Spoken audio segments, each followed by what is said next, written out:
So আমরা যে data pre processing এর কথা বলছিলাম, এই ডাটা প্রি প্রসেসিং এর প্রথম যে এক্সাম্পলটা ছিল বা প্রথম যে টাইপটা ছিল সেটা হচ্ছে ডাটা এগ্রিগেশন। সেকেন্ড যে টাইপ সেটা হচ্ছে স্যাম্পলিং। আসলে স্যাম্পলিং কি কাজে লাগে? আমার পক্ষে আমি যখন বড় একটা ডাটা সেট নিয়ে অ্যানালাইসিস করব, ফর এক্সাম্পল হয়তো একটা আপনি কোন একটা ডিজিজ নিয়ে অ্যানালাইসিস করতেছেন, একটা ইমেজ নিয়ে। একটা ইমেজে অনেক পিক্সেল থাকে, তাই না? তো আপনি একটা এমআরআই ইমেজ নিয়ে যখন একজন ব্যক্তির এমআরআই ইমেজ নিয়ে অ্যানালাইসিস করবেন, সেখানে হিউজ পরিমাণ ডাটা জেনারেট হয়। এইরকম যদি আপনি কয়েক লক্ষ ইমেজ নিয়ে একটা অ্যানালাইসিস করেন, কোন একটা ডিজিজ আছে কিনা এরকম একটা মডেল তৈরি করতে চান আপনি, সেখানে আপনার যে পরিমাণ ডাটা সেট তৈরি হবে, এত বেশি পরিমাণ ডাটা নিয়ে আসলে অ্যানালাইসিস করা প্র্যাকটিক্যালি ফিজিবল না। এক্ষেত্রে আমরা কি করি? আমরা বিভিন্ন অংশ থেকে রিপ্রেজেন্টেটিভ ডাটা নিই, যেটাকে আমরা ডাটা মাইনিং এ বা স্ট্যাটিস্টিক্সের ভাষায় আমরা স্যাম্পলিং বলি। স্যাম্পলিং এর মূল উদ্দেশ্য হচ্ছে ডাটাকে রিডাক্ট করে জাস্ট রিপ্রেজেন্টেটিভ ডাটা নিব আমরা।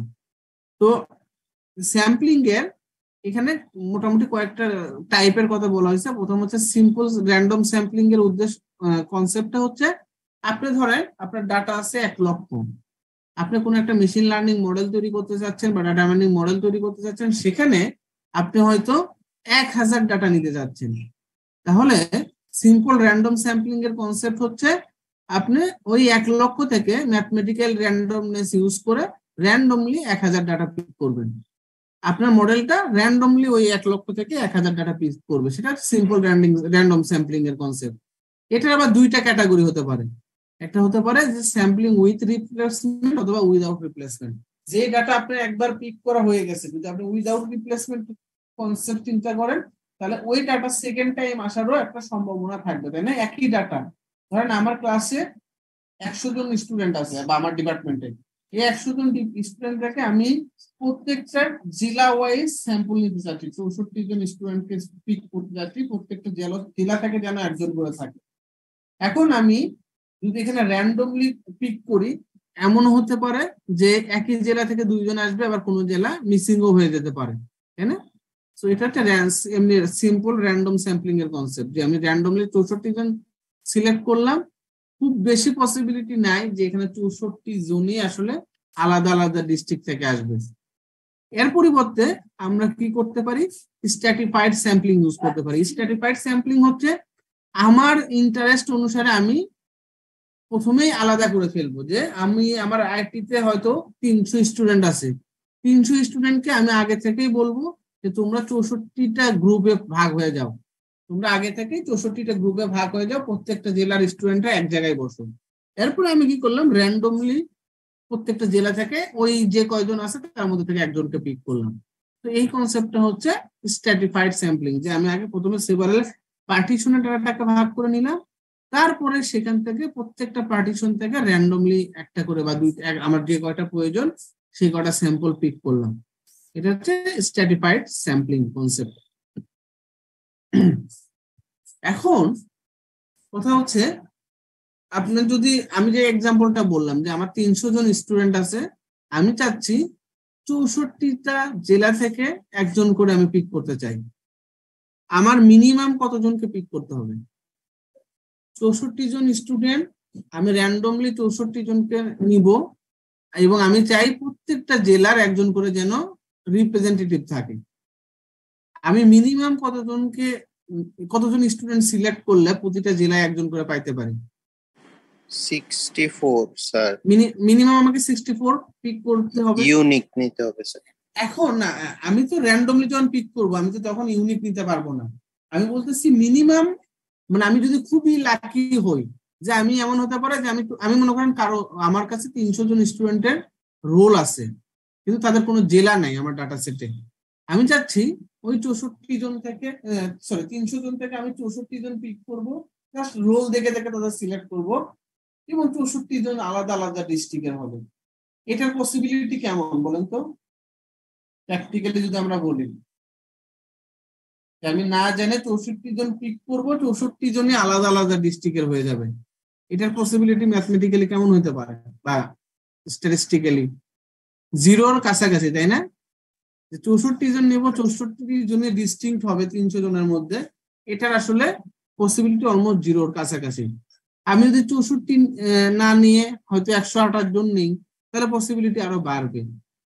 128 জন না নিয়ে যদি আমি 256 জন নেই, পসিবিলিটি আরো বেড়ে যাবে। তার মানে আপনার স্যাম্পল সাইজটা যত বাড়াবেন, আপনার স্যাম্পলিং এর অ্যাকুরেসিটা তত বাড়বে। কিন্তু প্রবলেম কি, স্যাম্পলিং এর উদ্দেশ্যই হচ্ছে আমার ডাটার পরিমাণ কমানো। এখন আপনি যদি আবার স্যাম্পল সাইজ অনেক বেশি করে ফেলেন, তার মানে তো ডাটার পরিমাণ আর কমতেছে না, ডাটা তো অনেক বেশিই রয়ে যাচ্ছে। আপনার অ্যাকুরেসি হয়তো 100% এর কাছাকাছি আসবে, কিন্তু আপনার স্যাম্পলিং এর যে মেইন উদ্দেশ্য সেটাই তো আসলে পূরণ হবে না। তার মানে এইখানে যদি আমরা একটা জাস্ট সিম্পল একটা এক্সাম্পল দেখি, দেখেন এখানে একটা ফিগার দেয়া আছে। এই ফিগারটাতে একটা শেপ পয়েন্ট গুলো কোন একটা অক্ষর বা কোন একটা শেপ বোঝানোর চেষ্টা করতেছে, তাই না? প্রথম যে ইমেজটা আছে খেয়াল করেন, প্রথম ইমেজটাতে অনেক বেশি, এটা হচ্ছে রিয়েল ইমেজ আমরা ধরে নিলাম, যে অনেক বেশি পয়েন্ট আছে। এখন দ্বিতীয় ইমেজটাতে আমরা স্যাম্পলিং করে অনেক পয়েন্ট কমায় দিছি, কিন্তু অলমোস্ট ইমেজের শেপটা সেম আছে না? এই ইমেজটাকে আমরা রিকনস্ট্রাক্ট করলে অরিজিনাল ইমেজটাকে অলমোস্ট ফেরত পাবো। এটা একটা ভালো স্যাম্পলিং। এখন আপনি চিন্তা করলেন যে আমি আরো পয়েন্ট কমাবো। এবার তৃতীয় ফিগারটাকে চিন্তা দেখেন, এই ফিগারটা অলমোস্ট, আপনি যদি প্রথম ফিগার না দেখা থাকতো, প্রথম দুইটা ফিগার, আপনি কিন্তু তৃতীয় ফিগার থেকে কোনো শেপই ড্র করতে পারবেন না। তার মানে আপনার স্যাম্পলিং সাইজ এখানে এত বেশি, এত কমে গেছে যে আপনার অরিজিনাল ডাটা বা অরিজিনাল যে ইমেজ সেটা হারিয়ে গেছে। তার মানে আমার যখন আমি ডাটা মাইনিং এ স্যাম্পলিং করে ডাটার পরিমাণ কমায় নিব, আমাকে এত কমানো যাবে না যে ডাটার হচ্ছে আমার অরিজিনাল অ্যাট্রিবিউটটাকে হারায় যায়। আবার এত বেশিও আমরা নিতে পারবো না যেন অরিজিনাল ডাটার কাছাকাছি পরিমাণে ডাটা হয়ে যায়। তাহলে একটা proper data mining algorithm implement করার জন্য স্যাম্পলিং সাইজটা খুবই ইম্পর্টেন্ট। এখানে আরেকটা এক্সাম্পল দেওয়া আছে, দেখেন যে আমরা এখানে টোটাল 10টা ডাটা গ্রুপ দেখতে পাচ্ছি, তাই না? এ নাম্বার যে ফিগারটা, এখানে ধরেন প্রত্যেকটা গ্রুপের মধ্যে অসংখ্য পয়েন্ট আছে। আমি চাচ্ছি যে এরকম 10টা গ্রুপ থেকে আমি জাস্ট 10টা পয়েন্ট পিক করব, এবং সেই পয়েন্টটা যেন প্রত্যেকটা র্যান্ডমলি আমি পিক করব, প্রত্যেকটা পয়েন্ট যেন আলাদা আলাদা গ্রুপের হয়। আমি যদি 10টা পয়েন্টই পিক করি, সেই 10টা র্যান্ডমলি, সেই 10টাই ডিস্টিংক্ট বা আলাদা আলাদা গ্রুপের হবে। এটার পসিবিলিটি দেখেন অলমোস্ট জিরোর কাছাকাছি, তাই না? আপনি স্যাম্পল সাইজ যত বাড়াচ্ছেন, এই প্রত্যেকটা পয়েন্ট আলাদা আলাদা, প্রত্যেকটা অংশ থেকে আলাদা আলাদা করে একটা করে পয়েন্ট মিনিমাম থাকবেই। এই পসিবিলিটিটা কিন্তু অনেক বেশি বেড়ে যাচ্ছে। সো স্যাম্পল সাইজ আসলে আমরা কতটুকু চুজ করব, এটা হচ্ছে ডিরেক্টলি রিলেটেড হচ্ছে আপনি কত পার্সেন্ট অ্যাকুরেসি চাচ্ছেন সেটার উপরে।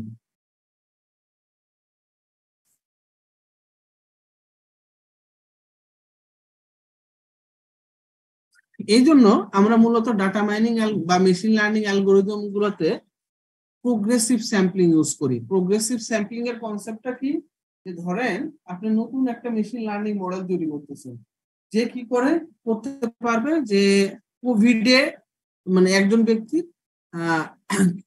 কোন রিপোর্ট থেকে সে ডিটেক্ট করতে পারবে যে ওই ব্যক্তিটা কোভিড আক্রান্ত কিনা। তো প্রোগ্রেসিভ স্যাম্পলিং এর কনসেপ্টটা হচ্ছে তার যে ডাটাগুলো আছে সেই ডাটা থেকে আমরা অল্প পরিমাণ ডাটা নিব, খুব বেশি পরিমাণ ডাটা ইনিশিয়ালি নিব না। ডাটা সাইজটা আমরা ইনিশিয়ালি ছোট নিব। ছোট নিয়ে আমরা প্রথমে মেশিন লার্নিং মডেল তৈরি করব। আমার প্রিভিয়াস যে কোভিড এর ডাটা সেট আছে, সেই ডাটা সেট থেকে অল্প পরিমাণ ডাটা নিয়ে আমরা একটা মেশিন লার্নিং মডেল তৈরি করব। এরপরে আমি ওই মডেলটাকে ভ্যালিডেট করব। আমার যে নোন ডাটা আছে সেই নোন ডাটার সাপেক্ষে আমি ভ্যালিডেশন করে দেখব যে সে কত পার্সেন্ট অ্যাকুরেটলি আমার রোগটাকে ডিটেক্ট করতে পারে। ধরেন আপনি স্যাম্পল সাইজ নিলেন খুবই ছোট, এবং আপনি দেখলেন সে 30% অ্যাকুরেটলি ডিজিজ শনাক্ত করতে পারতেছে। তার মানে এই মডেলটা আসলে আপনার প্র্যাকটিক্যালি ইমপ্লিমেন্ট করা সম্ভব না। তখন আপনি স্যাম্পল সাইজটা আরেকটু বাড়াতে থাকেন। এইভাবে অ্যাকুরেসি তো আমাদের একটা থ্রেশহোল্ড থাকবে, যে আমরা কত পার্সেন্ট পর্যন্ত অ্যাকুরেসি অ্যাচিভ হলে আমরা এই মডেলটাকে, এই মেশিন লার্নিং মডেলটাকে আমরা প্র্যাকটিক্যালি ইমপ্লিমেন্ট করতে পারবো কোভিড ডিটেক্ট করার জন্য। সো ওইটার যত কাছাকাছি নিয়ে যেতে পারি আমরা এই স্যাম্পল সাইজ বাড়াইতে বাড়াইতে, তখন আমরা বলবো যে হ্যাঁ ওইটাই অ্যাচিভ হয়েছে, সো আমরা আর স্যাম্পল সাইজটা বাড়াবো না। এটা হচ্ছে প্রোগ্রেসিভ স্যাম্পলিং এর কনসেপ্ট।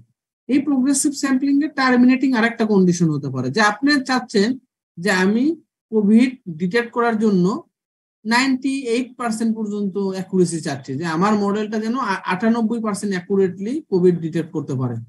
এখন আপনি স্যাম্পলিং সাইজ বাড়াইতেছেন বাড়াইতে এক সময় দেখা গেল আপনার মডেলটা 85% অ্যাকুরেসি অ্যাচিভ করে ফেলছে। এরপরে স্যাম্পল সাইজ বাড়ানোর পরেও দেখা যাচ্ছে আর আপনার ওই মডেলটা এর থেকে বেশি অ্যাকুরেসি পারতেছে না, উল্টা হয় অ্যাকুরেসি ফিক্সড হয়ে গেছে অথবা অ্যাকুরেসি উল্টা কমে যাচ্ছে।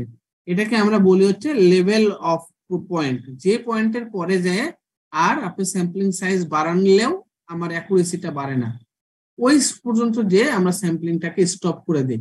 সো প্রোগ্রেসিভ স্যাম্পলিং এ আমরা এই দুইটা কাট অফই ইউজ করতে পারি। একটা হচ্ছে আমি যে পরিমাণ অ্যাকুরেসি চাচ্ছি সেই পরিমাণ আমি প্রথমে ইনিশিয়ালি হচ্ছে ছোট ছোট স্যাম্পল নিয়ে শুরু করব, এরপর স্যাম্পলিং সাইজ বাড়াতে থাকবো। যখন আমার প্রয়োজনীয় অ্যাকুরেসি অ্যাচিভ হবে তখন আমি স্যাম্পলিংটা বন্ধ করে দিব, অথবা আমার যখন আমি যাই দেখবো যে স্যাম্পল সাইজ বাড়ানোর পরেও আমার অ্যাকুরেসি আর বাড়তেছে না, তখনও আমি কি করে দিব, স্যাম্পলিংটা বন্ধ করে দিব। তো এই কনসেপ্টটাই মূলত প্রোগ্রেসিভ স্যাম্পলিং। এবং আমরা মেশিন লার্নিং মডেল যখন তৈরি করব আমরা মূলত প্রোগ্রেসিভ স্যাম্পলিংটাই বেশি ইউজ করব।